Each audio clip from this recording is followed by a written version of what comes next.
좋아요와 구독은 제작에 큰 힘이 됩니다. 제1장 청성의 구류.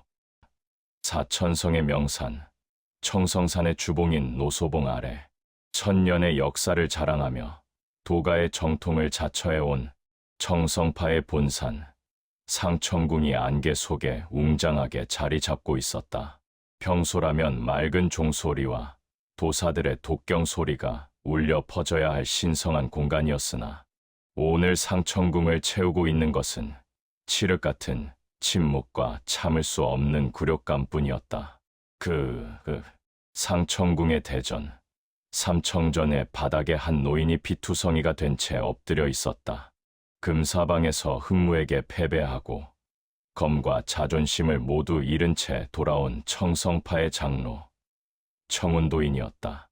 그의 뒤로는 수제자 백검을 비롯한 30여 명의 제자들이 고개를 푹 숙인 채 무릎을 꿇고 있었다. 그들의 허리춤은 비어 있었다. 무인에게 생명과도 같은 검을 적에게 빼앗기고 부러뜨려진 채 맨손으로 돌아온 것이다. 이것은 패배보다 더한 치욕이었다. 이 한심한 놈들. 쩌렁쩌렁한 호통 소리가 삼청전을 뒤흔들었다. 상석에 앉아있던 청성파의 장문인 운곡진인이 찻잔을 바닥에 내동댕이 쳤다. 쨍그랑 깨진 도자기 파편이 튀어 청운도인의 이마를 스쳤지만 그는 감히 피할 생각조차 하지 못했다. 운곡진인의 얼굴은 분노로 붉게 달아올라 있었다. 평소 인자한 도사 흉내를 내던 그였지만 자신의 권위와 이익이 침해당한 지금은 시정잡배보다 더 흉악한 살기를 내뿜고 있었다. 내가 너희에게 무엇이라 일렀더냐? 금사방은 우리 청성파의 가장 중요한 자금줄이니 무슨 일이 있어도 사수하라 하지 않았느냐? 운곡진인이 단상을 내려와 청운도인의 멱살을 잡았다. 헌데 지키기는커녕 놈들에게 장부까지 뺏기고 쫓겨와 그것도 전원검이 부러진 채로 면목 없습니다. 장문인 청운도인이 쉰 목소리로 변명했다. 하오나 놈은 인간이 아니었습니다. 그 검법은 우리가 알던 마교의 것이 아니었습니다. 마치 쇠를 두부 자르듯 베어버리는 마공을. 변명하지 마라. 운곡진인이 청운도인을 바닥에 패대기 쳤다. 내 놈이 무능해서 당한 것을 적이 강했다고 포장하지 마라. 내 놈 때문에 지금 청성파가 어떤 위기에 처했는지 알기나 하느냐. 운곡진인은 뒷짐을 치고 대전 안을 왔다 갔다 했다. 그의 발걸음에는 초조함이 묻어 있었다. 금사방이 불타고 금만호가 털린 것은 차라리 돈 문제로 끝날 일이었다. 하지만 장부는 달랐다. 그 장부에는 청성파가 지난 10년간 혈마종으로부터 받은 뒷돈의 내역이 낱낱이 적혀 있었다. 만약 그것이 무림맹의 손에, 아니 강호에 공개된다면 청성파는 하루아침에 정파의 명문에서 마교의 앞잡이로 전락하게 될 것이었다. 장문인, 흑무 그놈이 장부를 가지고 무림맹으로 갈까요? 구석에 서 있던 다른 장로가 조심스럽게 물었다. 아닐세. 운곡진인이 손톱을 물어뜯으며 고개를 저었다. 그놈은 그 장부를 무기로 우리를 협박하거나 천천히 말려 죽이려 들 거야. 놈은 금사방의 재물을 백성들에게 뿌렸다. 그건 놈이 단순히 살인귀가 아니라 민심을 이용할 줄 아는 교활한 놈이라는 증거야. 운곡진인의 눈빛이 음습하게 변했다. 우리가 살 길은 하나다. 소문이 퍼지기 전에, 맹에서 진상조사를 나오기 전에 놈을 찾아내 장부를 회수하고 입을 막아버리는 것뿐이다. 하지만 놈의 행방이 묘연합니다. 금사방 사건 이후 빗속으로 사라져 종적을 감췄습니다. 찾아내 사천성 바닥을 이 잡듯이 뒤져서라도 찾아내란 말이다. 운곡진인이 악을 썼다. 그때 대전 밖에서 급한 전령의 목소리가 들려왔다. 장문인, 큰일 났습니다. 또 무슨 일이냐? 전령이 헐레벌떡 들어와 엎드렸다. 그의 얼굴은 사색이 되어 있었다. 무림맹에서 사람이 왔습니다. 뭐라고? 운곡진인의 심장이 덜컥 내려앉았다. 벌써 금사방 사건이 터진 지 불과 하루밖에 지나지 않았다. 아무리 소문이 빠르다 해도 무림맹 본단이 있는 하남성, 숭산에서 이곳까지 사람이 오기에는 도저히 닿을 수 없는 시간이었다. 누구냐? 누가 왔단 말이냐? 그게 철면판관 팽무도 대협이 이끄는 특별 감찰단입니다. 인근 성도 지부에 와 계시던 중 금사방의 화재를 보고 즉시 출동하셨다고 합니다. 철면판관 팽무도. 그 이름을 듣는 순간 대전에 있던 모든 장로와 제자들의 얼굴에서 핏기가 싹 가셨다. 하북 팽가의 가주이자 무림맹의 형법을 담당하는 집법당주, 타협을 모르고 뇌물이 통하지 않으며 죄를 지은 자는 맹주의 친인척이라도 가차 없이 베어버린다는 강호 제1의 꼬장꼬장한 원칙주의자. 하필이면 그가 근처에 있었다니. 이것은 하늘이 청성파를 벌였다는 뜻인가? 지금 어디에 있느냐? 운곡진인이 떨리는 목소리로 물었다. 이미 산문을 통과하셨습니다. 곧 이곳에 당도하실 겁니다. 말이 끝나기가 무섭게 대전 밖에서 묵직한 발걸음 소리가 들려왔다. 쿵, 쿵, 쿵. 마치 죄인을 단죄하러 오는 저승사자의 발소리처럼 그 소리는 청성파 사람들의 심장을 짓눌렀다. 운곡진이는 급히 표정을 수습하려 애썼다. 그러나 그의 이마에는 이미 식은 땀이 비 오듯 흐르고 있었다. 정의를 수호한다는 명문의 간판 뒤에 숨겨진 추악한 민낯이 이제 막 백일하에 드러나려 하고 있었다. 제2장 철면판관. 청성파의 기강이 아주 볼만하구려. 걸걸하고 쇠소리 나는 목소리가 삼청전의 문턱을 넘었다. 들어온 이는 거구의 사내였다. 호랑이 가죽으로 만든 조끼를 입고 등에는 자신의 몸통만 한 거대한 돌을 맨 사내. 얼굴은 검붉고 수염은 억세어 마치 산적 두목처럼 보였으나 그의 눈빛만큼은 티끌 하나 용납하지 않을 듯 맑고 강직했다. 철면판관 팽무도였다. 그의 뒤로 무림맹 감찰단의 무사 10여 명이 굳은 표정으로 따라 들어왔다. 오셨습니까? 팽당주님. 운곡진인이 억지 미소를 지으며 단상에서 내려와 영접했다. 이런 누추한 곳까지 어인일로. 누추하다라. 팽무도가 대전 한가운데 멈춰 서서 주위를 둘러보았다. 그의 시선이 바닥에 쓰러져 있는 청운도인과 무릎 꿇은 제자들, 그리고 깨진 도자기 파편에 머물렀다. 내가 보기엔 누추한 게 아니라 아주 난장판이 따로 없소이다. 도가의 성질하더니 피 냄새가 진동을 하는구려. 팽무도의 직설적인 화법에 운곡진인의 눈썹이 꿈틀거렸다. 하지만 상대는 팽무도였다. 성질을 건드려봐야 손해보는 건 자신이었다. 허허, 수련 중에 불미스러운 사고가 있어 훈계하던 중이었습니다. 귀한 손님이 오셨는데 부끄러운 꼴을 보였군요. 수련 중의 사고라. 팽무도가 뚜벅뚜벅 걸어와 청운도인 앞에 섰다. 그는 허리를 굽혀 청운도인의 상태를 살폈다. 가슴에 찍힌 타박상, 그리고 내상이 깊어 혈색이 죽어있는 얼굴. 이건 수련하다. 다친 상처가 아니오. 팽무도가 단언했다. 지극히 파괴적이고 이질적인 내공에 당한 상처요. 마치 10년 전 보았던 마교 놈들의 수법과 흡사하구려.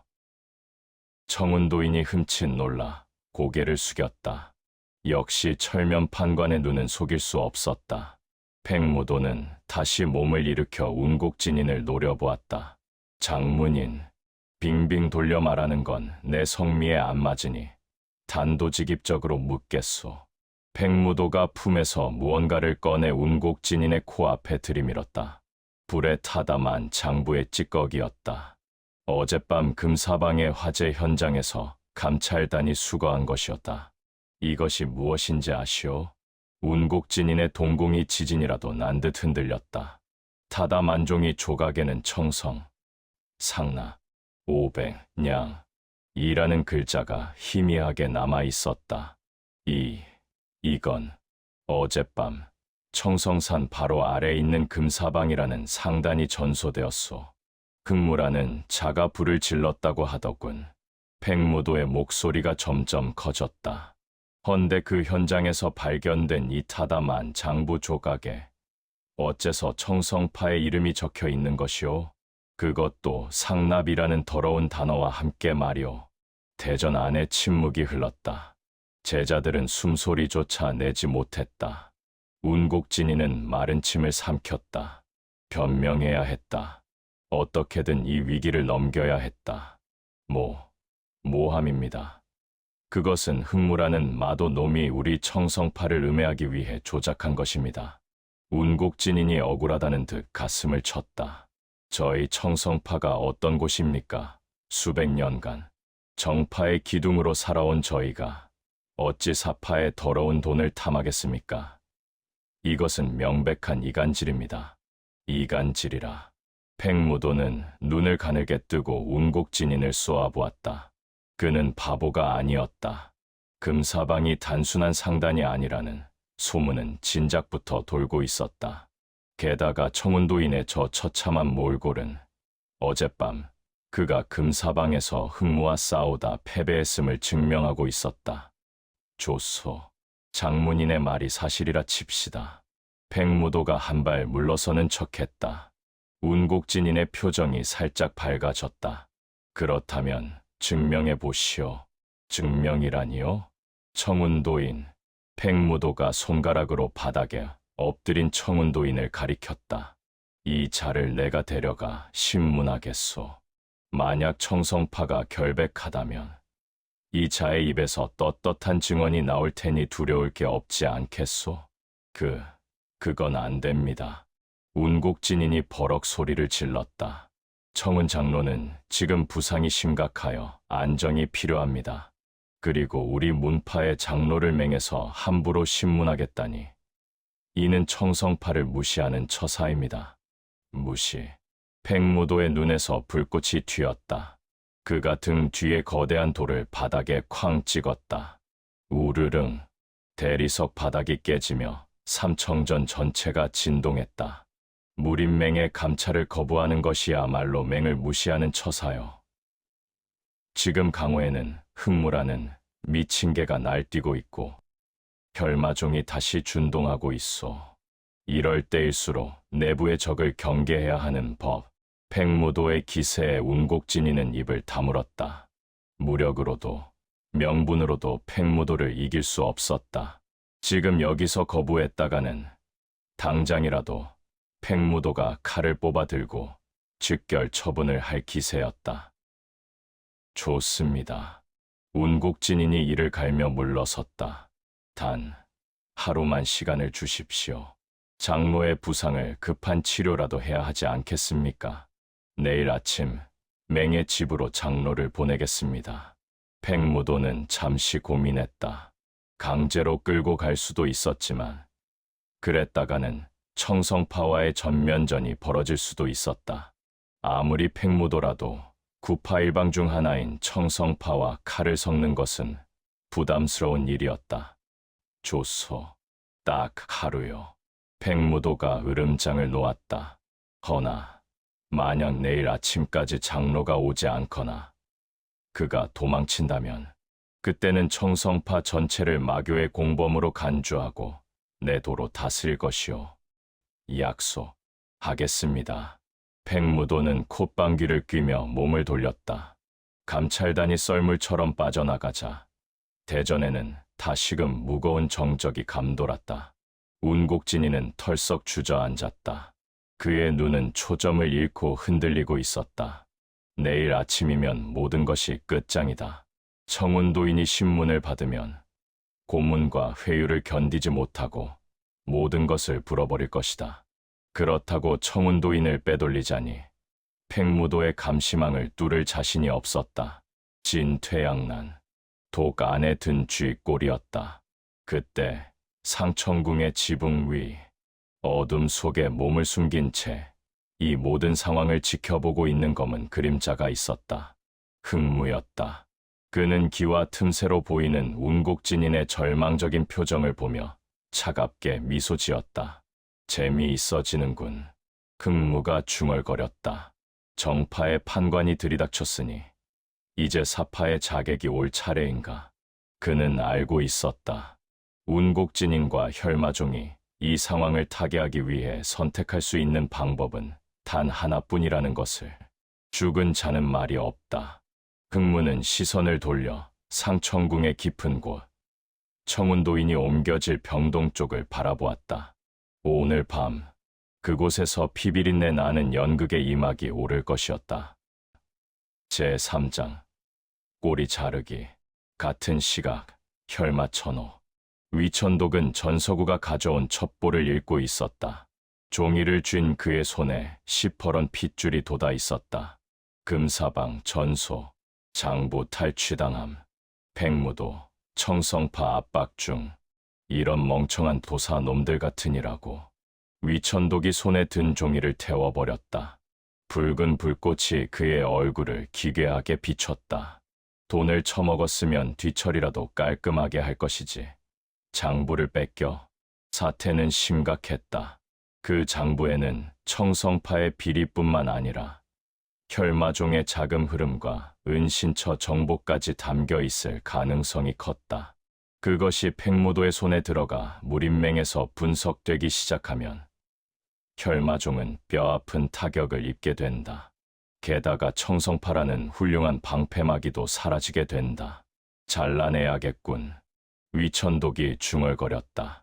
그의 눈빛은 딸들을 죽일 때보다 더 무심하고 잔혹했다. 썩은 살은 도려내고 말 많은 입은 꿰매버려야지. 총관, 예, 각주님. 어둠 속에서 사혈검이 나타났다. 청성파에 연락을 넣어라. 우리가 뒤처리꾼을 보내주겠다고. 뒤처리꾼이라면 설마. 그래, 청운도인을 입막음해라. 그 늙은이가 살아있는 한 우리와 청성파 모두 파멸이다. 위천독이 자리에서 일어났다. 보낼 사람은 있느냐. 혈영대도 치열성도 당한 마당에 마땅한 인물이. 사혈검이 말끝을 흐렸다. 혈마종의 주력 무력이 흑무에게 괴멸당한 상태였다. 하지만 위천독은 비릿하게 웃었다. 잊었느냐. 내 그림자 속에 숨어 사는 놈을. 아, 귀영살 말씀이십니까? 귀영살. 혈마종 내에서도 그의 얼굴을 아는 자가 없다는 전설적인 암살자. 그는 무공을 겨루는 무인이 아니었다. 오직 살인만을 위해 존재하는 그림자 그 자체였다. 그 놈이라면 가능할 것이다. 청성파의 경비도, 팽무도의 감시도, 심지어 흑무 놈의 눈도 피해 쥐도 새도 모르게 목을 따오겠지. 위천독이 손뼉을 쳤다. 그러자 옥좌 뒤의 그림자가 꿈틀거리더니 형체가 없는 검은 연기 같은 것이 스르르 바닥으로 흘러내렸다. 사람의 형상이었으나 이목구비가 없었다. 검은 복면과 몸에 딱 붙는 흑색 야행복. 존재감 자체가 희미하여 바로 눈앞에 있어도 인식하기 힘든 자. 귀영살이었다. 들었느냐? 위천독이 물었다. 귀영살은 대답하지 않았다. 그저 고개를 한번 끄덕였을 뿐이다. 가라. 청성파의 장로, 청운도인을 죽여라. 그리고 위천독의 눈이 번뜩였다. 만약 흑무 그놈이 나타나 방해한다면 놈의 목도 함께 가져와라. 휴, 바람 소리도 없이 귀영살이 사라졌다. 위천독은 다시 옥좌에 앉았다. 오늘 밤이 지나면 청성파는 입을 다물 것이고 흑무는 장부를 잃고 달 쫓던 개가 될 것이다. 그는 자신의 완벽한 꼬리 자르기 계획에 만족하며 눈을 감았다. 하지만 그는 몰랐다. 그 꼬리를 자르러 가는 칼날을, 더 크고 날카로운 칼날이 기다리고 있다는 것을. 깊은 밤, 청성산. 비는 그쳤지만 산 중턱에는 한치의 앞도 분간할 수 없는 짙은 안개가 자욱하게 깔려 있었다. 청성파의 병동인 양생관 주변에는 삼엄한 경비가 펼쳐져 있었다.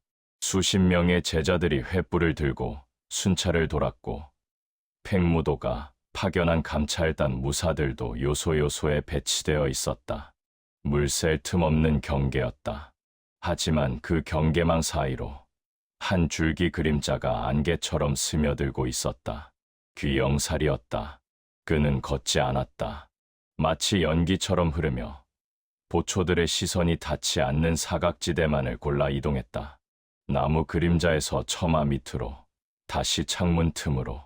그의 움직임은 자연의 이치를 무시하는 듯했다. 이윽고 그가 도착한 곳은 청운도인이 누워있는 상석의 지붕 위였다.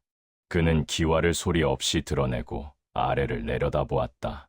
방 안에는 청운도인이 붕대를 감은 채 누워 끙끙 앓고 있었고, 문 밖에는 백검이 검을 안고 지키고 서 있었다. 쉽군. 귀영살은 품에서 가느다란 실 하나를 꺼냈다. 천잠사. 보이지 않을 만큼 가늘지만 강철도 자른다는 암살 무기였다. 그는 천잠사 끝에 매달린 작은 바늘을 청운도인의 목을 향해 늘어뜨렸다. 이대로 바늘을 목에 꽂고 실을 당기면 청운도인의 목은 소리 없이 떨어질 것이다. 아무도 모르게, 고통도 없이 바늘이 청운도인의 목 피부에 닿으려는 찰나, 어디선가 날아온 작은 돌멩이 하나가 천잠사를 건드렸다. 미세한 진동이었지만 귀영살에게는 천둥 소리처럼 느껴졌다. 누구냐? 귀영살이 반사적으로 실을 거두며 몸을 뒤로 뺐다. 그의 시선이 돌멩이가 날아온 방향, 맞은편 지붕 위를 향했다. 안개 속에 묻혀있던 검은 형체가 천천히 몸을 일으켰다. 쥐잡기 좋은 밤이군. 흑무였다.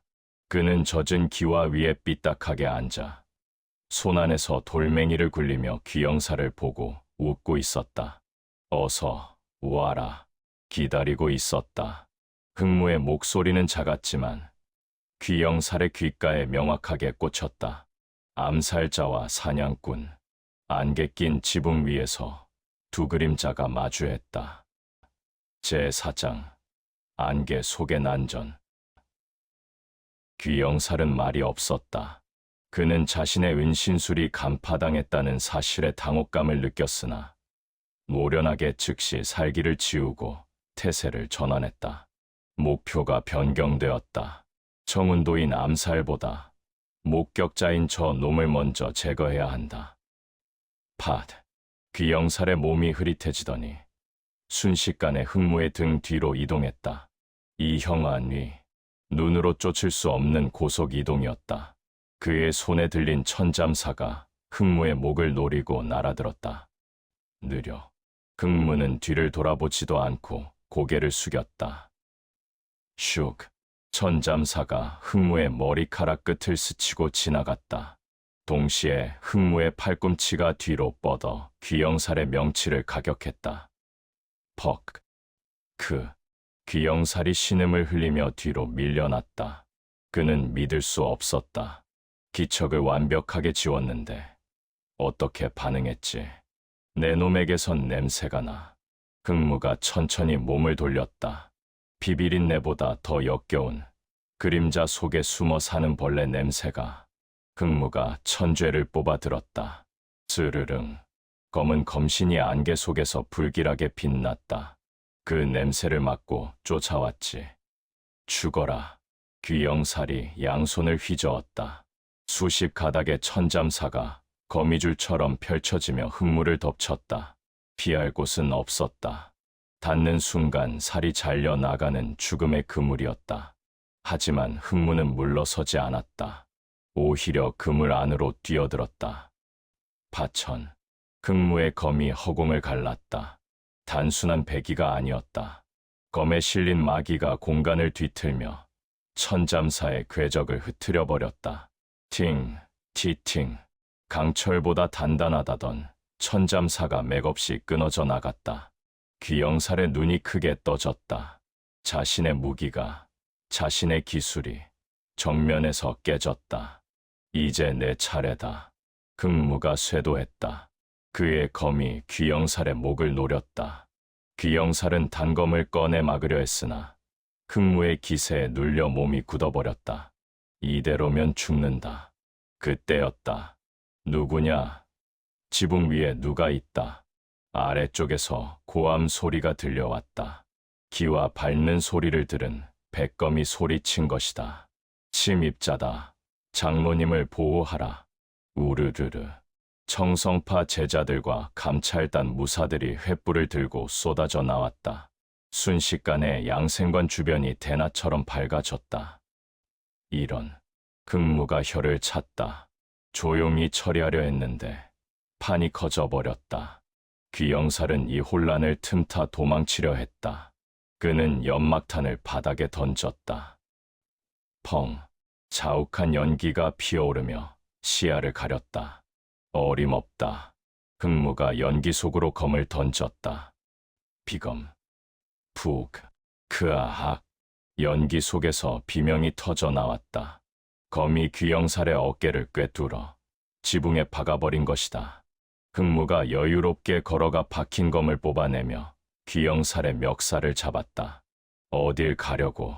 아직 연극은 끝나지 않았어. 그때 지붕 아래에서 거대한 기운이 솟구쳐 올랐다.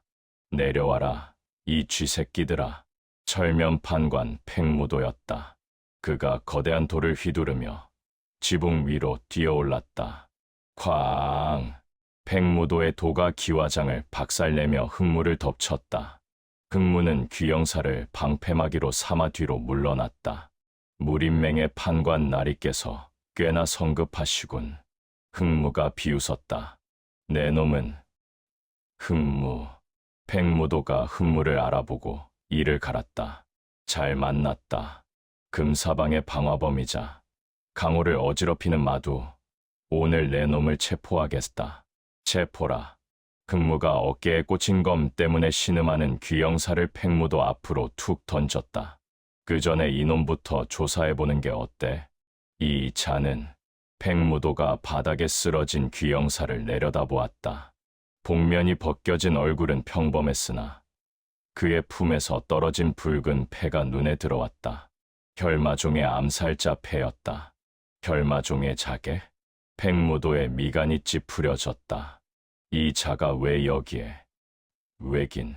흑무가 지붕 끝에 서서 아래쪽에 모여있는 청성파 제자들과 방문을 열고 나온 청운도인을 내려다보았다. 입막음하러 온 거지. 너희들이 진실을 알게 되는 게 두려운 놈들이 보낸 뒤처리꾼이다. 입막음? 팽무도의 시선이 청운도인에게로 향했다. 청운도인의 얼굴은 백지장처럼 하얗게 질려 있었다. 그는 귀영살을 보자마자 모든 상황을 이해했다. 혈마종이 자신을 버렸다. 자신을 죽여서 비밀을 덮으려 했다. 이럴 수가. 청운도인이 배신감에 몸을 떨었다. 흑무는 그 틈을 놓치지 않았다. 봤느냐? 청운도인. 내가 믿고 거래하던 놈들의 본성을. 흑무의 목소리가 쩌렁쩌렁하게 울려 퍼졌다. 너는 그들에게 동반자가 아니라 쓰고 버리는 장기말일 뿐이었다. 청운도인이 바닥에 주저앉았다. 평생을 지켜온 신념도, 명예도, 그리고 믿었던 뒷배마저도 모두 무너져 내렸다. 그는 이제 철저하게 혼자였다. 자, 선택해라. 흑무가 팽무도와 청운도인을 번갈아 보며 말했다. 이 자객의 목을 칠 것인가? 아니면 그가 손가락으로 청운도인을 가리켰다. 저 늙은이의 입을 열어 추악한 진실을 마주할 것인가?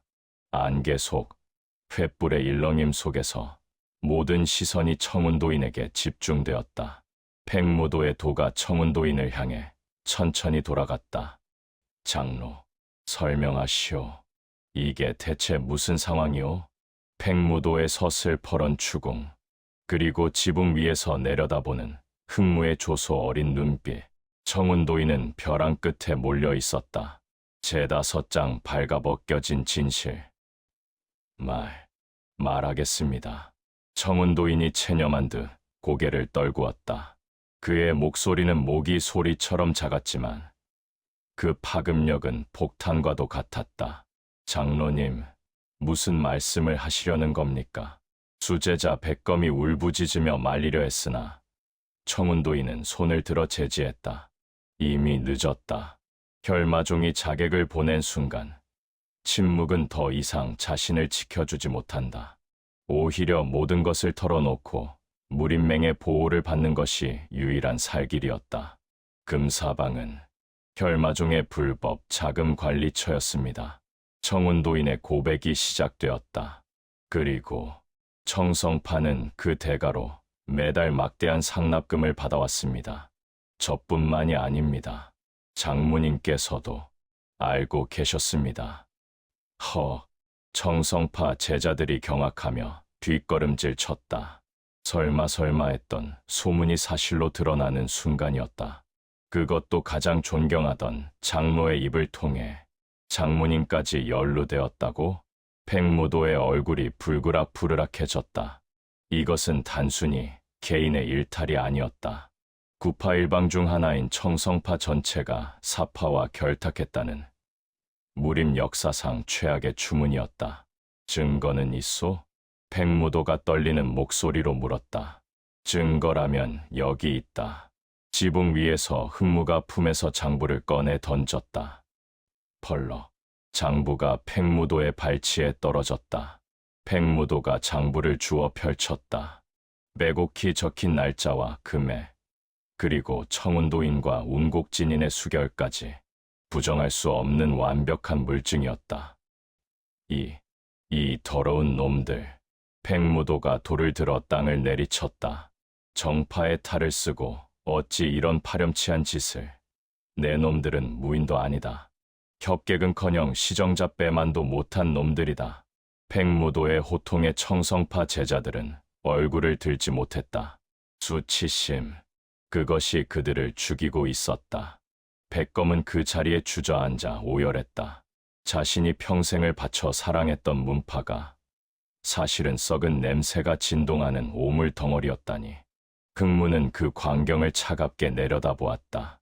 이것이 그가 원하던 그림이었다.